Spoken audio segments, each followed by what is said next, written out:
Hai teman-teman, balik lagi ke Bincang Akademi, persembahan DDTC Akademi. Bincang santai, bahas pajak, bisa Bapak?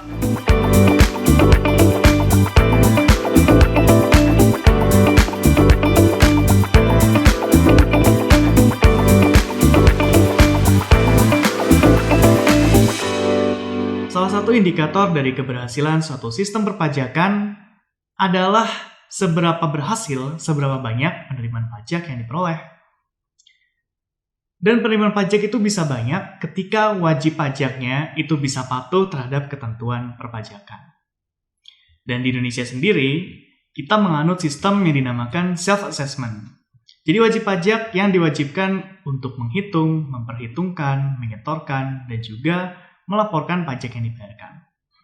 Dan di sini Direktorat Jenderal Pajak berposisi untuk membina dan juga mengawasi apakah kepatuhan perpajakan yang dilakukan oleh wajib pajak ini sudah benar dan sesuai dengan ketentuan.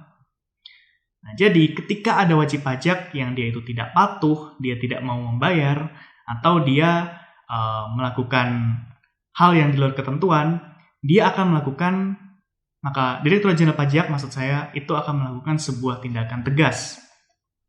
Bisa dengan melakukan peneguran, kemudian bisa juga dengan melakukan penagihan seketika dan juga sekaligus, atau menerbitkan suatu surat paksa. Nah, dalam melakukan kegiatan penagihan ini, Direktorat Jenderal Pajak bisa melakukan banyak hal. Gitu ya. Salah satunya adalah sebuah langkah penyanderaan atau gizeling. Nah, loh teman-teman, pernah nggak nih dengar sebuah wajib pajak gitu ya disandra karena dia tidak patuh nih dengan kewajiban perpajakannya. Jadi sebenarnya seperti apa sih ketentuan dari gizeling dan penerapannya di Indonesia? Kita bakal bahas topik yang sangat menarik tersebut. Di sini kita telah menghadirkan narasumber yang keren banget ya dari DDTC Consulting, yaitu Mas Rizky Raihan. Selamat datang, Mas Rizky. Baik, terima kasih Rafif atas waktu dan kesempatan untuk diundang di DDTC Bincang Akademi. Kita juga senang banget nih Mas, sudah kedatangan dari Mas Rizky ya. Nah, kita mau bahas tentang gizeling nih Mas hari ini. Baik. Sebelum kita bahas lebih lanjut ya tentang seperti apa sih gizeling di Indonesia gitu ya, mungkin boleh cerita sedikit Mas. Jadi sebenarnya apa sih yang disebut dengan gizeling tersebut? Baik Rafif, terima kasih atas pertanyaannya. Gizeling sendiri itu berasal dari bahasa Belanda ya, yang artinya adalah sandera atau penyanderaan. Gizeling ini bermula dari sejarah panjang Indonesia dulu, waktu masih di zaman Hindia Belanda ya. Gizeling itu dimulai diatur di pasal 209 sampai 224 HIR dan juga pasal 242 sampai dengan 258 RBG. Di mana gizeling atau penyanderaan itu adalah berarti menahan pihak yang kalah di rumah lembaga permasyarakatan untuk memaksanya memenuhi putusan hakim. HIR dan RBG sendiri itu berarti adalah hukum atau sering disebut juga ya dengan hukum acara perkara perdata dan pidana. Untuk HIR sendiri itu lokasinya di Pulau Jawa dan Madura, dan RBG itu lokasinya di luar Pulau Jawa dan Madura ya. Dan dalam ketentuan perpajakan sendiri ya, lebih tepatnya di pasal 1 ayat 21 Undang-Undang Penagihan Pajak dengan Surat Paksa, penyanderaan itu artinya adalah menahan penanggung pajak ya. Menahan pengelakangan waktu sementara penanggung pajak di tempat tertentu. Seperti itu. Oke, jadi kalau kita lihat ya memang penyanderaan itu atas wajib pajak yang tidak patuh tadi itu adalah bukan hal yang baru ya, tapi it goes way back gitu ya Ki. Betul. Dari zaman Hindia Belanda bahkan ya. Ketika kita belum ada undang-undang pajak, kita masih pakai HIR tadi ya.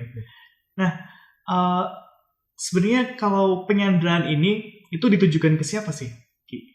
Baik Rafif, penyanderaan itu ditujukan kepada penanggung pajak ya, di mana persyaratan itu kumulatif. Ada persyaratan kualitatif dan ada persyaratan kuantitatifnya. Dari segi persyaratan kuantitatifnya, penanggung pajak itu setidak-tidaknya memiliki utang pajak senilai 100 juta rupiah. Dan persyaratan kualitatifnya adalah diragukan etikat baiknya dalam melunasi utang pajaknya. Itu ditentukan dalam hal penanggung pajak tidak melunasi utang pajaknya, baik secara angsuran maupun kumulatif, sampai dengan diterbitkannya surat paksa, dan atau penanggung pajak itu menjual barang atau harta yang dimiliki, dan juga untuk membubarkan badannya pada saat timbulnya utang pajak itu sendiri. Selanjutnya, definisi dari penanggung pajak itu sendiri adalah orang pribadi dan badan yang bertanggung jawab dalam membayar pajak ya.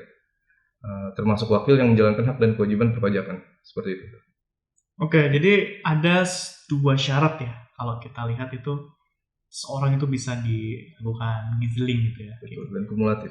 Kumulatif ya. Dua-duanya harus terpenuhi. Pertama, dia itu memiliki utang pajak minimal 100 juta gitu ya, nilai utangnya. Kemudian yang kedua, dia itu diindikasikan tidak memiliki itikat baik gitu ya. Itikat baik. Tidak memiliki itikat baik itu ada 3 ketentuan tadi ya. Apakah dia itu tidak membayar utang pajaknya baik melalui cicilan ataupun kumulatif gitu ya, atau dia kalau badan tuh malah membubarkan gitu ya, ini utangnya masih ada tapi malah badannya dibubarkan gitu ya. Nah itu bisa dilakukan penyanderaan. Nah ngomongin soal penyanderaan, jadi tempat untuk melakukan penyanderaan itu di mana sih? Baik Rafiq, untuk tempat-tempat tertentu itu diatur dalam ketentuan pajak, perpajakan juga secara kumulatif ya. Di antaranya adalah tertutup dan terasing dari masyarakat, mempunyai fasilitas yang terbatas, dan juga memiliki sistem pengawasan dan pengamanan yang memadai. Itu secara kumulatif diatur, tiga kriteria tersebut. Selain itu, untuk tempat-tempat tertentu yang belum diatur oleh Departemen Keuangan ya, untuk tempat penyanderaannya, itu para penanggung pajak ini bisa dititipkan di rumah tahanan negara, atau dulu waktu dari zaman HIR itu namanya rumah lembaga pemasyarakatan ya. Dengan catatan penanggung pajak nanti akan dipisahkan dengan tahanan tindakan pidana ya. Seperti itu. Oh, jadi harus dipisah gitu ya dari tahanan pidana ya. Oke. Nah, itu ada 3 persyaratan kumulatif tempat yang akan dijadikan tempat penyanderaan itu ya. Betul. Kalau misalnya kita merefleksikan lagi sebenarnya tujuan dari gizeling itu apa sih? Sebenarnya kan masih ada ya cara-cara lain untuk bisa melakukan penagihan gitu ya. Bisa kita melakukan penyitaan, kita melakukan pemblokiran rekening gitu. Kenapa sih perlu ada penyanderaan gitu? Gizeling sendiri itu adalah upaya penagihan pajak ya setelah surat paksa tadi posisinya, di mana bertujuan agar si penanggung pajak segera melunasi utangnya gitu, dan juga agar si penanggung pajak ini tidak melarikan diri. Gitu. Seperti itu. Oke, jadi memang biar tidak melarikan diri gitu ya. Oke. Nah, kalau misalnya sudah terjadi nih, ada suatu penanggung pajak yang dia disandra, berapa lama sih biasanya seseorang itu bisa disandra gitu? Baik Rafif, masa penyanderaan dari penanggung pajak itu pertama dari Espriandra ya namanya, surat perintah penyanderaan itu selama 6 bulan dan dapat diperpanjang lagi selanjutnya selama paling lama-lama itu sama 6 bulan juga, seperti itu. Oke, jadi lama waktunya itu adalah 6 bulan gitu ya? Iya, paling lama 6 bulan pertama kali. Paling lama 6 bulan ya? Oke. Nah, jadi sebenarnya prosedur dari melakukan gizeling ini seperti apa sih, Ki? Manusia ini kan makhluk visual ya, terutama laki-laki. Menurut Lahir dan Privan atau juga dari artikel dari Direktorat Jenderal Kekayaan Negara ya, manusia itu akan memproses informasi atau data secara 60 ribu kali lebih cepat. Otak manusia akan memperoleh informasi 60 ribu kali lebih cepat melalui data visual daripada teks ya. Untuk itu saya coba untuk menyajikan data-data ini secara visual ya, tapi mungkin akan diterapkan di layar nanti ya. Bagian pertama yaitu penerbitan izin penyanderaan atau dari administratif dari DJP atau Kementerian Keuangan itu sendiri. Yang pertama adalah pejabat atau dalam hal ini Kepala Kantor Pelayanan Pajak akan mengajukan permohonan izin penyanderaan kepada Menteri. Permohonan izin penyanderaan itu sendiri sekurang-kurangnya memuat beberapa hal nih, seperti identitas, jumlah utang pajak, tindakan penagihan pajak yang telah dilaksanakan, uraian tentang adanya petunjuk bahwa penanggung pajak diragukan itikat baiknya, dan juga lamanya penyanderaan. Selanjutnya, dari Menteri itu pada akhirnya berdasarkan permohonan izin penyanderaan itu sendiri akan menerbitkan izin penyanderaan kepada Kepala Pelayanan Pajak ya, Kepala Kantor Pelayanan Pajak, dan izin penyanderaan itu sekurang-kurangnya memuat hal-hal yang sudah terlihat ini ya, identitas penanggung pajak, alasan penyanderaan, dan lamanya penyanderaan. Selanjutnya dari pejabat atau Kepala Kantor Pelayanan Pajak itu akan menerbitkan surat perintah penyanderaan atau biasanya dikenal dengan Espriandra ya. Mungkin untuk teman-teman dari tim audit ya, biasanya mengenal adanya Esprin. Nah, ini Espriandra ya.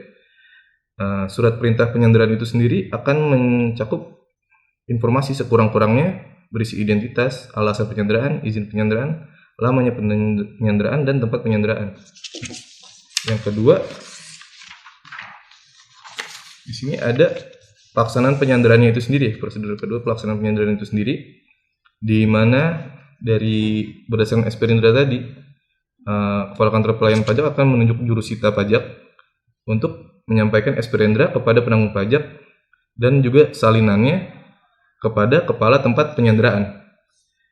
Dari penyampaian ini akan diterbitkan berita acara penyampaian SP Indra. Penyampaian secara SP Indra kepada penanggung pajak ini akan disaksikan oleh 2 orang saksi nantinya. Selanjutnya, manusia dalam menyikapi suatu peristiwa itu kan akan berbeda-beda ya responnya. Untuk penanggung pajak yang tidak dapat ditemukan di tempat kediamannya, dari Direktorat Jenderal Pajak dapat meminta bantuan dari kepolisian maupun kejaksaan ya.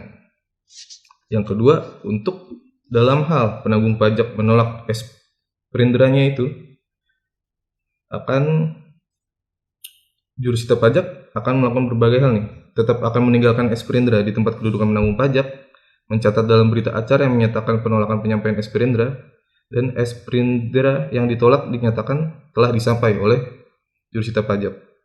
Selanjutnya, apabila sudah disampaikan SP-Indra itu kepada penanggung pajak, akan diterbitkan berita acara pelaksanaan penyanderaan dan berita acara penempatan atau penitipan sandera yang sekurang-kurangnya memuat nomor dan tanggal SP-Indra tadi, izin tertulis menteri, identitas juru pajak, jurusita pajak, identitas penanggung pajak, tempat penyanderaan, lamanya penyanderaan, identitas saksi pelaksanaan penyanderaan. Seperti itu Rafif untuk alur dan prosedur penyanderaan. Oke, jadi memang nanti bisa saja penyanderaan ini bukan hanya dilakukan oleh jurusita ya, tapi bisa dibantu oleh kepolisian maupun pihak dari kejaksaan gitu ya. Itu dalam hal tidak ditemukan di tempat kedudukannya si penanggung pajak. Oke, baik. Nah, dalam hal nanti sudah terjadi sebuah penyanderaan ya, gijeling sudah dilakukan, sebenarnya ada nggak sih hak-hak yang masih bisa diperoleh oleh penanggung pajak dalam hal dia itu sudah disandera gitu? Penanggung pajak selama masa penyanderaan itu masih mendapatkan hak-hak ya. Di antaranya itu adalah melakukan ibadah di tempat penyanderaan, mendapatkan pelayanan kesehatan, selanjutnya juga mendapatkan makanan yang layak termasuk dikirimin oleh keluarga juga Rafif. Selanjutnya itu tetap dapat mendapatkan informasi atau bacaan.